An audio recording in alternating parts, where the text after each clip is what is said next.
Hey guys, how's it going? Glad you stopped by. So, it's Wednesday, thought we'd do some cooking, but today we're gonna head on back to the trusty crock pot. I absolutely love the crock pot. It's always something that, some people will say it's not cooking. You're wrong. We're still dicing something up, we're still chopping something up, we're still adding ingredients together, and we're still taking it from a raw thing to a cooked finished product that is cooking. No different than when you make a stew or make something in a Dutch oven. There's still the same things involved in crock pot as well as using a Dutch oven or a skillet or an oven. All kind of runs together. But anyhow, we are going to do a true Hungarian goulash. And in my mind, other than a couple little differences, it's almost like a beef stew. Almost. Same principles, but a lot older. Now, the traditional American goulash has a hamburger in it, and it has macaroni noodles. This has no noodles. You can put it over noodles, but it doesn't have hamburger. It's got beef instead. I cut up chuck roast in this case. So we'll have that extra fatty flavor that goes into it, and I think it's going to add a ton of flavor. Much like with our crock pot chili, I don't use hamburger in it. I use a chuck roast, a pot roast, also. But then I also add sausage and other things to it. If you haven't tried that yet, give it a shot. I'll put the link down below in the description because it's incredible. But and I don't say that because I make it. I say that because it really is just a great recipe. But anyhow, I think you're really going to enjoy this, and it takes no time. It's like 10 minutes worth of prep work, at most, and it takes 6 hours to cook in the crock pot. You can also make this in a Dutch oven. You can make this in an Instapot. I do have a question though, and I've asked this a couple times, but garlic. This particular recipe called for 3 large cloves of garlic, right? What is considered a large clove of garlic? And I base that on this. I have 2 different garlic cloves here. I've got this one here, which is like what you would buy at the grocery store, right? It comes in a 3-pack. You can also buy them in a little bulk thing. But it's just your average size. But then there's this, right? So I've yet to find a recipe that tells you which way to go. What are they using? You've got soft stem, you've got hard stems, you've got big old breeds of garlic, you've got small breeds of garlic, you've got garlic in between. Just curiosity. I lean more towards the biggest clove on a garlic like this, only because this is what I normally buy as a large clove. But I was just curious. I've never seen a ranking system or a way to know what the difference in garlic is. But I just wanted to throw that out there because I was thinking about that when I was at the Amish store picking up some stuff. That's where I got that, good size clove of garlic, which is awesome. But what determines that? But anyhow, if you're new to my channel, welcome. This is your first video. Just to let you know, I talk a lot at the beginning of all my videos. But I hope you get something out of this one. Check out some of my other ones. You can always skip to about the 3-minute mark in any of my videos and get past all the talking. If you're returning or one of my new subscribers, welcome back and thank you. I appreciate it so very much. Don't forget to like, subscribe, and share. Comments, always welcome. I respond to all of them. All of them, good, bad, or indifferent. Matter of fact, I don't know if they're a new member of our neighborhood or not, but their YouTube name was Joe Mama. Liked to comment on the fact that I talk too much, and we ended up having a really good conversation over it. Now, I don't know if they initially appreciated the fact that I told them they desperately needed a hug, but it led to conversation. That's what my channel is about, is food and conversation. So, comment, I will respond. I respond to all of them, good, bad, or indifferent. The only thing I ask is you be polite, think before you type. That'll definitely get you in trouble if you're not. So, that being said, let's head on down here to the counter where we'll go ahead and get started on this.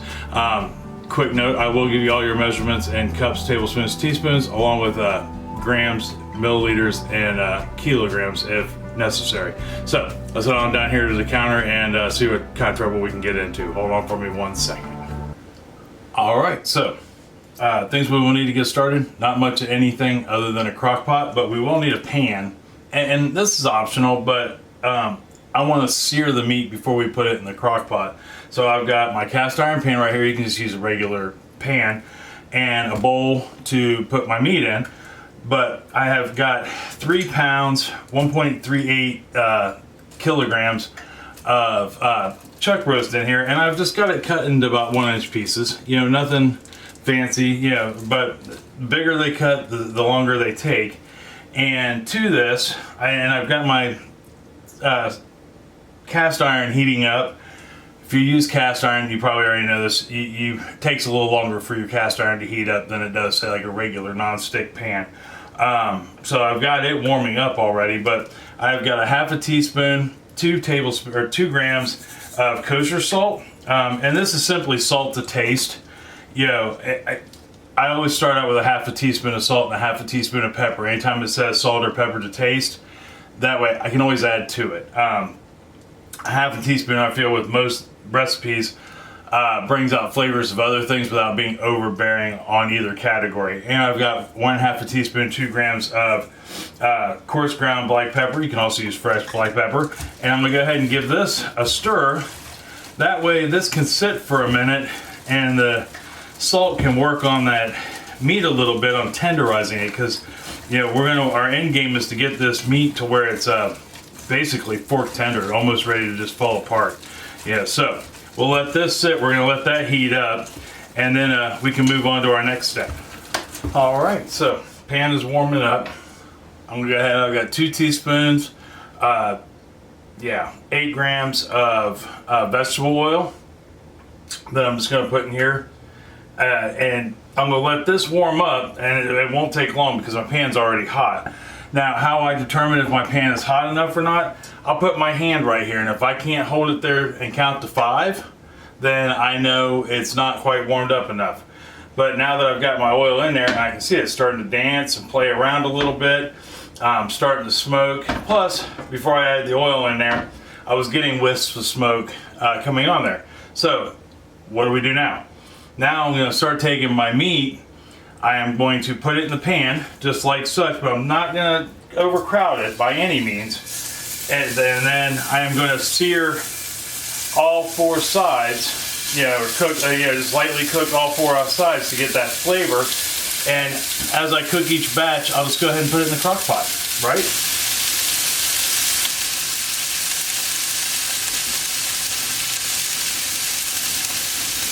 All right, so we got all our meat browned up, and I just got a nice light sear on that. Let's see if I can show you good. Yeah, there we go. Onto the meat, and then when I was done, I deglazed my pan with just one of the small cups of water. If you're using cast iron, do not put cold water onto your cast iron. You will crack it. You run the risk of cracking. I won't say it will happen, but it could. I just used hot tap water, poured it in there, used my spatula, and gave it a good scraping. And then I put that in on top of this. A little bit of water into your goulash is not going to hurt anything, but it gave me all that flavor that would have been left behind in the pan. So the next things we need to put in our crock pot before we start cooking it is some potatoes. I have got 4 large potatoes, large red potatoes, and I peeled it for the most part. There's a little bit of peelings left on there. Normally I leave the peel on. This time around, I took it off. The original recipe said to peel them. They also used a different potato. They used a golden potato. Not a fan of golden potatoes. They're okay, but I'd much rather have a red potato. But I've got 4 large red potatoes in here with the gram weight of 935 grams. It's a little over 2 pounds of red potato. And we're gonna take that and we're gonna put that in there. And I diced them into about 3/4 inch chunks. You know, 3/4 to 1 inch chunks, about the same size as the meat, a little smaller. Right there we are. Yeah, that way they'll cook, but not horribly fat. They won't get mushy. But that being said, if you want to wait, because we are gonna cook this for 4 to 6 hours. So if you want to wait to put your vegetables in, you most certainly can. Let it go halfway through and then put your vegetables in, but I don't think they're going to get mushy. I really don't, but we'll see. And then the next thing I'm going to add, I've got 5 medium-sized carrots, or if you're going by gram weight, 350 grams worth of carrot. And I just cut them into about 1/2 inch pieces right there. And you can cut them on the bias, you can cut them how you want. Just remember, in a slow cooker, they're gonna cook for a long time, and the smaller they are, the quicker they cook. Once again, you could probably wait till halfway through. The less time they spend cooking, the less mushy they're gonna get, in theory. But like I said, I'm not a fan of mushy vegetables, but I wanna try this recipe, see how it goes. I don't think they're gonna turn out mushy. That's just my opinion. So after we get our potatoes and carrots in there, I've got 1 large onion that I just rough chopped up. So it's not, you know, well, that's like 3 slices worth, but yeah, roughly chopped. Nothing big, not too small. Yeah, throw that in there. Woo-wee. It's a lot of vegetables, isn't it? So goulash was originally created by sheep herders in Hungarian sheep herders, to eat while they were out. You know, they'd cook it over a fire, but eat while they were out tending their sheep. So, you know, you're not going to have a big fancy kitchen to cook it in, so to speak. You could actually cook this on an open fire, or like I said, Dutch oven, Instapot, slow cooker. If you are using an Instapot, it's the exact same thing, only you would do your meat inside the Instapot on the saute setting. Stew, you would just put it in you would cook it in the Dutch oven, take it out as you do your batches, put it in a bowl, and then put it all back in once you're done. Then I've got 4 cloves of garlic, 4 large cloves of garlic. Once again, what determines large cloves? Or about 30 grams? Nope, sorry, 17 grams of minced garlic, or in my case, pressed garlic. Mincing it sticky. That makes me crazy. So we'll go ahead. We got that in there. Now we can set that off to the side. Now we got our vegetables in there, and we're gonna make our sauce. So to make the broth that goes over top of it, we are gonna need the following. Hold on for me 1 second while I grab everything. If you are new to my channel, you have seen my entire kitchen. What was behind me in the beginning is our dining room, soon to be our kitchen, I hope. And right behind you at the moment is a window in the back door. You're 6 inches to being outside, which is snowing outside. Crazy. So I've got a medium-sized bowl right here, and to this I'm going to take 2 of the 4 cups of beef broth I need. Now if you have a larger bowl that's not already been used by something else, you can put all 4 cups of beef broth, because you're going to need 4 cups or 960 milliliters of beef broth. I might be able to get it all in there. Yep, we can get it all in there. So we got 4 cups, 907, I'm sorry. 907 grams of beef broth. Yeah, it'd be 960 milliliters. In here, and then I'm going to put in, here was the big boy, a 1/4 cup, 24 grams of sweet Hungarian paprika, or any paprika you have. I have sweet Hungarian paprika, so go team. And all it does is just take back some of what would be the spiciness in a paprika, because depending on who makes just standard paprika, they add chili powders to it to make it, you know, not so sweet, because it's nothing more than dried red peppers, sweet red peppers, and then they use their own proprietary blends to make their version of paprika, whoever the manufacturer is. So this is a sweet Hungarian paprika, which the original recipe called for. But you use your favorite, or or whatever's available to you. But I've got a 1/4 cup, and if you don't have sweet, you can lessen the amount of paprika that goes in there so it's not spicy. And then I've got, and that was 24 grams. Then I've got 2 teaspoons, 8 grams of ground mustard. Then I'm gonna put in there mustard powder. I have got a 1/4 cup, 55 grams of brown sugar, and it's not, well, it would be packed, lightly packed, but I learned if you just take a spoon, much like with flour and baking, if you just take a spoon and put it into your measuring cup, boom, right there. But 55 grams of light brown sugar, put that in there. 2 tablespoons, 30 milliliters of Worcestershire sauce, which, I have no problem saying Worcestershire sauce, but I have a heck of a time spelling it. And then our last ingredient, so I grab it, is going to be 3 tablespoons, 60 grams of tomato paste. And this is just simply going to add a richness to it, a flavor. Okay, so tomato paste in and of itself, then we're just going to mix this together right quick. Tomato paste in and of itself is, because it's so concentrated, I mean, not only, yes, it does provide a little bit of tomato flavor, but much like salt, its main goal is to bring out the other flavors and add a richness. No different than, say, soy sauce, in an Asian dish.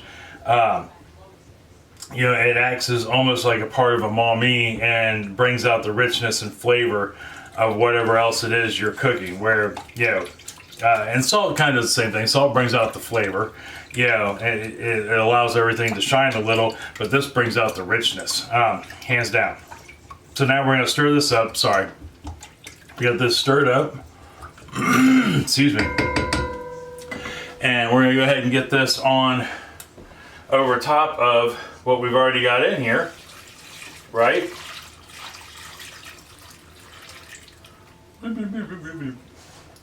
And then let me go get my crock pot, get everything cleaned up a little bit, and we'll talk about what to do after this. Okay, so I got crock pot and all together. So now we're just going to give this, just a gentle stir to get all those vegetables, the meat, the broth, a head start on getting to know each other a little, like such. And then we are going to simply put our lid on our crock pot. Now, a while back, I had one of our subscribers let me know. I always wondered, I always thought these were vent holes on the top, and they kind of are. But I always lock this down, right? Now, she had commented that locking that down is actually for travel purposes, and that I could actually pop this lid off, make my crock pot explode basically, by locking that down if you don't have if you have the wrong crock pot, so to speak. And that's not good. But luckily I had these vent holes on here and they let it go. So if you don't have the vent holes, don't lock it down. I shouldn't have to lock it down anyhow. I got this wonderful seal right there, so we won't lock it down. But I'm gonna hook this on high for 4 to 6 hours, and I'm gonna lean more towards 6 hours because I want that meat as tender as possible. So I'll check it at 4, make sure everything's still going okay. But we are going to shoot for 6 hours. So when I come back, we'll take a look at it and hopefully try some. All right, I'll see you here in just 1 second.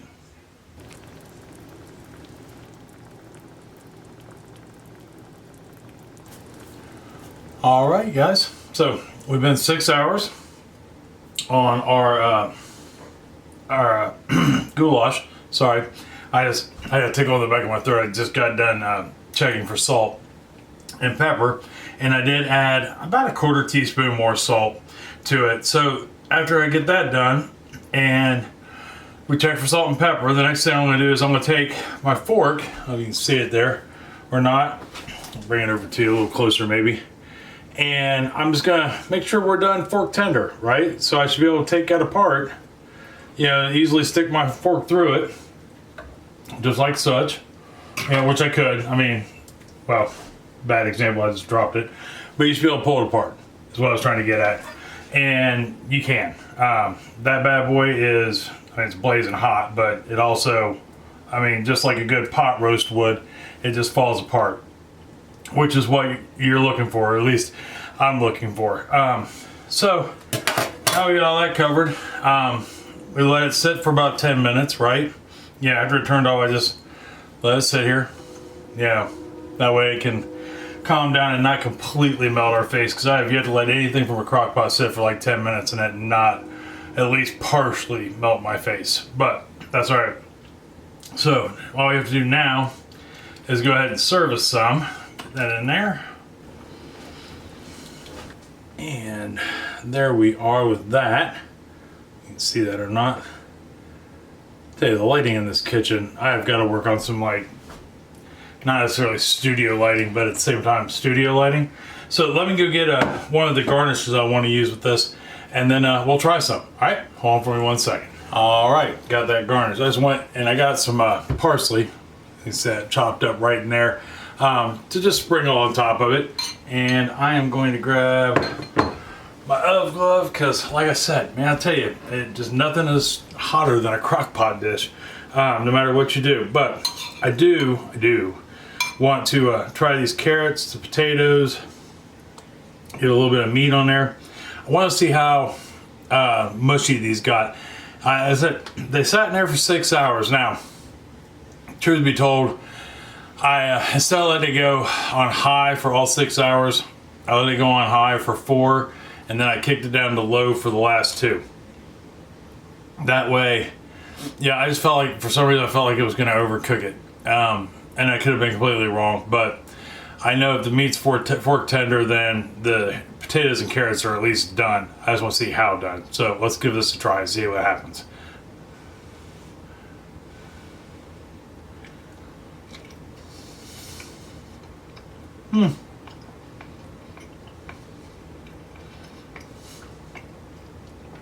I'll take it.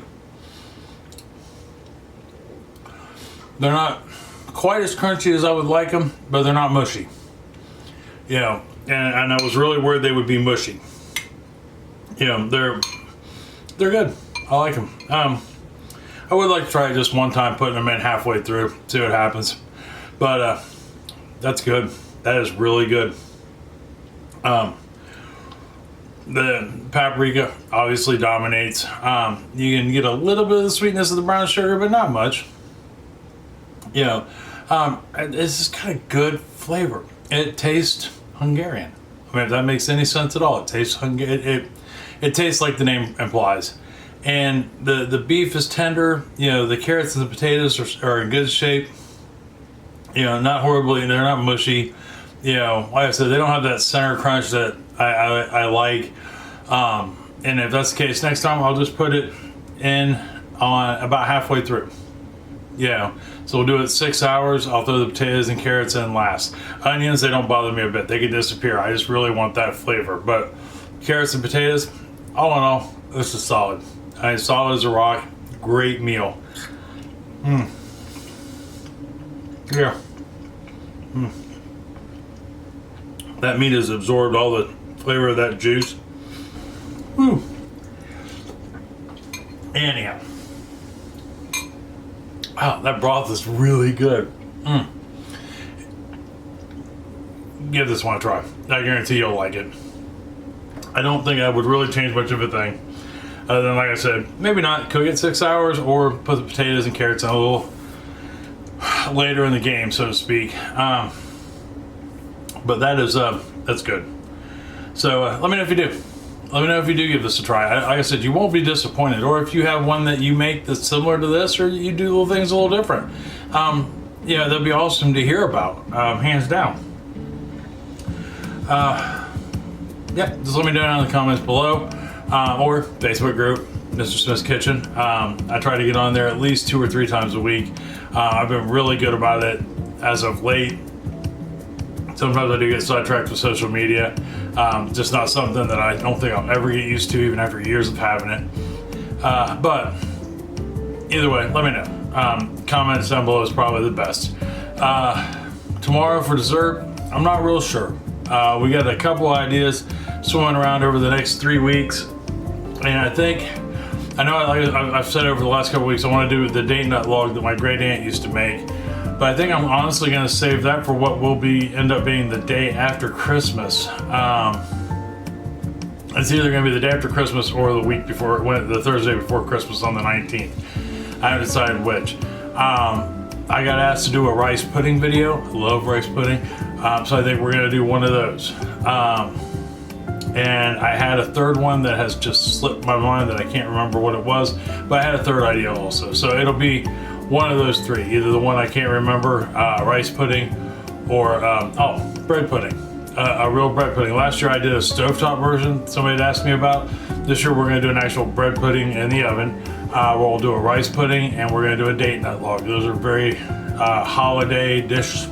They're holiday dishes, and why not? It'll be fun, right? So we'll do one of those three tomorrow for dessert, and until then, I love you. I love you very much. I mean that from the bottom of my heart. Tell somebody else that you love them and you love them very much. They may need to hear it, especially this time of year. It's going to make them feel fantastic. Smile on the inside and the outside. It's going to make you smile on the inside and outside to tell them. And if you make them some of this Hungarian goulash, I guarantee they're going to grin ear to ear. It's going to lead to hours of conversation and a good time. Which this time of year, it's the way it's supposed to be, right? Give this to some of this to the mailman also. He's gonna need it to keep him warm out there. Like today, I know it's snowing, it's cold, wind's blowing, not fit really for any mailman to be out. But till tomorrow for dessert, I love you, and I will see you then. All right, see you later. Bye bye.